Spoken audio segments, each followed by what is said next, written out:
భారతీయ సంస్కృతిలో రాజు బాధ్యత ప్రజలకు తండ్రి పాత్ర పోషించటం. అనాదిగా అనేక మంది మహారాజులు ప్రజల కోసం తమ ధన ధాన్యాలను మాన ప్రాణాలను సైతం పణంగా పెట్టారు. 20వ శతాబ్దంలో కూడా మైసూరు మహారాజు 4వ మహాకృష్ణరాజ వడియార్ తన ప్రజల సౌకర్యాల ఏర్పాటు కోసం తన ఆస్తిపాస్తులను వినియోగించారని మీకు తెలుసా? మైసూర్ రాజు సంపద ప్రపంచంలో ధనిక రాజు అని చెప్పబడిన హైదరాబాద్ నిజాం సంపదకు ఏమాత్రం తీసిపోదు. కానీ ఈ హైదరాబాదు విదేశీ మతపాలకుడి ఆలోచన సంపదను పోగు చేసుకోవడం మీద ఉంటే, ఆ భారతీయ రాజు ప్రజలకు ఏ అవసరాలు ఉన్నాయి, ఏ సౌకర్యాలు ఇవ్వాలి అన్న ఆలోచనతో గడిపారు. 1937లో టైమ్ మ్యాగజైన్ ప్రపంచ అత్యధిక ధనవంతుడు అని హైదరాబాద్ నిజాం పేరు చెబితే, అదే సమయంలో అంతే ధనవంతుడైన మైసూర్ మహారాజును, ఆయన ఆలోచన, ముందు చూపు, ఆయన ఏర్పాటు చేసిన సంస్థల గురించి చెప్పారు. ఆయన హయాములో మైసూర్ రాజ్యం అత్యంత అభివృద్ధి చెందిన ప్రాంతంగా గుర్తించబడింది. ప్రజలకు అవకాశాలు కల్పించడంలో, సమాజంలో అసమానతలు తగ్గించడంలోనూ, అంటరానితనం నిర్మూలనలోనూ ఆయన ముందుండేవారు. ఆయన హయాములో మైసూరు రాజ్యం సాంకేతికంగా, టెక్నాలజీ వినియోగంలో ఎంతో ముందడుగు వేసింది. 1905లోనే బెంగళూరు నగరం పూర్తిగా జల విద్యుత్ ద్వారా వెలిగే దీపకాంతులతో వెల్లివిరిసింది.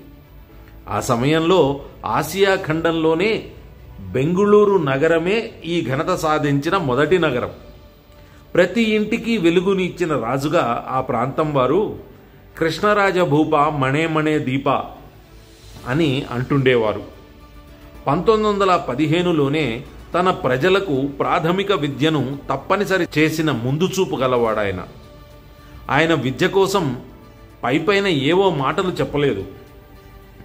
కృష్ణరాజ వడియార్ రాజ్య పద్దుల్లో విద్యా పద్దు ఆ రోజుల్లో 46.8 లక్షల రూపాయలుగా ఉండేది. 5 లక్షల మంది విద్యార్థులు 1000కి పైగా పాఠశాలల్లో ప్రభుత్వ ఖర్చుతో చదువుకునేవారు. IISc ఏర్పాటు, సివి రామన్ పరిశోధక సంస్థ ఏర్పాటు, మైసూరు సంస్కృత కళాశాల ఏర్పాటు, ఇలా అనేక విద్యాసంస్థల ఏర్పాటు ఈయన ఇచ్చిన దానాల వల్లే జరిగింది. కృష్ణరాజసాగర్ డ్యాం నిర్మాణ సమయంలో తను స్వయంగా బొంబాయి వెళ్ళి తన నగలు అమ్మి ధనం సమకూర్చడం గురించి ఇప్పటికీ చెప్పుకుంటారు. ఆయన మతాలకు అతీతంగా అనేక మంది కళాకారులను పోషించిన చరిత్ర ఉంది.